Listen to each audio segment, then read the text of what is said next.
OBC बांधवांना जे आंदोलन करतात त्यांना बाळासाहेब आंबेडकरांनी मुंबईमधल्या संविधान सन्मान महासभेमध्ये एक गोष्ट सांगितली होती की आपण इतिहास तपासून घ्या की आपल्याला आरक्षण नक्की कोणाच्या लढ्यामध्ये मिळाले आणि जेव्हा काही लोक तुम्हाला आरक्षण मिळावं ह्याच्यासाठी लढत होती तेव्हा त्यांच्या विरुद्ध कोण उभं राहिले आणि आपण एकदा इतिहासात तपासून बघा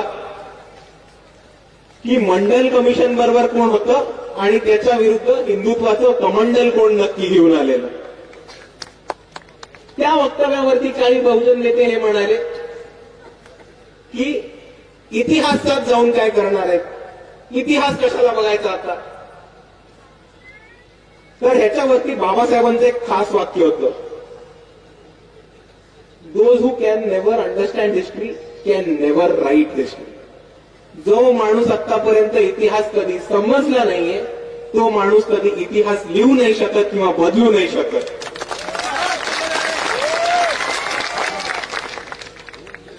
आणि ह्याच दृष्टिकोनातून मला आपल्या सर्वांसमोर मांडायचे की मंडल कमिशनच्या सूचना मान्य करा, मंडल आयोगाच्या सूचना मान्य करा. हा लढा व्हीपी सिंगांनी सुरू केला होता आणि त्या व्हीपी सिंगांना महाराष्ट्रामध्ये आणणं, महाराष्ट्रामधल्या बहुजनांची परिस्थिती काय आहे ती समजून दाखवणं, महाराष्ट्रामधल्या दिग्गज बहुजन नेत्यांची भेट करून देणं आणि महाराष्ट्रामधनं मंडल कमिशन लागू हो या लढ्याला पाठिंबा दिला तो फक्त आणि फक्त बाळासाहेब आंबेडकरांनी.